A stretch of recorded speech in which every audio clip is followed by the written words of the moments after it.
This is Kaylee Copeland with Equine Information Source, and today I am here with Julia Alebrand and Mackenzie J.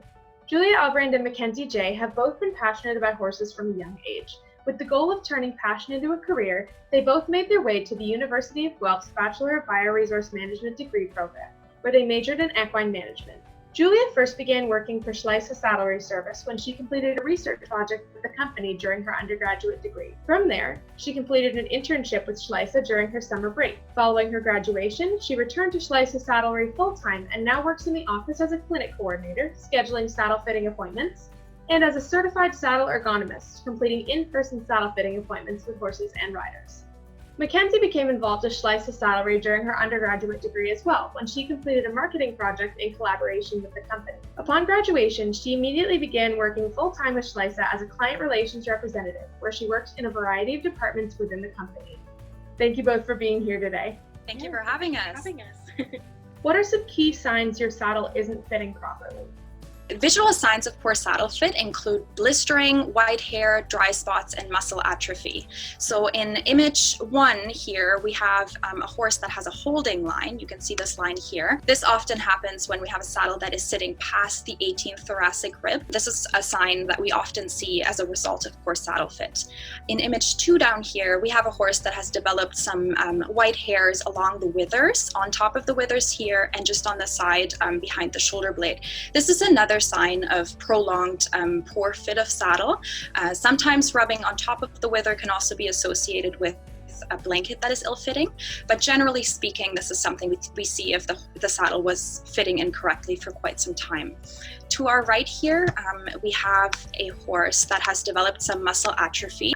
Again, this is usually due to a saddle that is too long and a saddle that puts the rider in an incorrect position. So if the rider's seat is really far back onto the cantle, we can see these impressions on the horse's back. Image 4 down here, we have a horse that has developed what we call an L-dip, a dip in front of the lumbar, as well as a hunter's bump up here. This is just an abnormally looking hind end for a horse. So this is another very obvious sign that there was an ill-fitting saddle involved at some point or another. Some of the behavioral signs of discomfort are quite easily identified, and you know your horse best. The first thing that we usually recommend people look for are the eyes. If you do identify that your horse has sad looking eyes, that is the first sign that we usually look for. Then tail swishing under saddle, pinning of the ears, grinding of the teeth, in severe cases rearing and bucking are all signs that there's some form of discomfort. Now, they don't always have to be related to saddle fit, but it is if your horse is showing any of these signs of discomfort under saddle or during saddling and girthing up, we do suggest that you investigate saddle fit and rule out that saddle fit is a reason that your horse is behaving that way.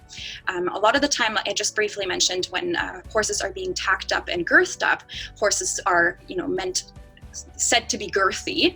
That can often be the feeling of the saddle being pulled onto the horse's back as the girth is tightened, and that's when they show those signs of discomfort. So when you enter the barn aisle to tack up your horse and he's already meeting you with pinned back ears and grinding teeth trying to take a bite out of you, then it is definitely time to take a look at your saddle and rule out that there aren't any saddle reasons that your horse is behaving that way.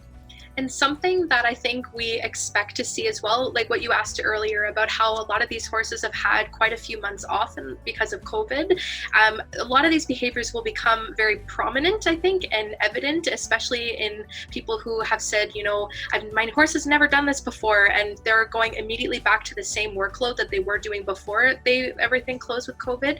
So I think something else that we also recommend is taking their time in terms of getting back into the swing of things, because we see often, at least not with this circumstance because we're just starting to open up barns and everything, but a lot of people might perhaps just jump right back into riding because they're excited to be back in the barn. And something that would be detrimental to that is starting to have these behaviors prominent in their tacking up and when they're riding and such like that, because their saddle might not fit anymore, or just the training has gone down to such a level that they're just not at the same level as they were beforehand.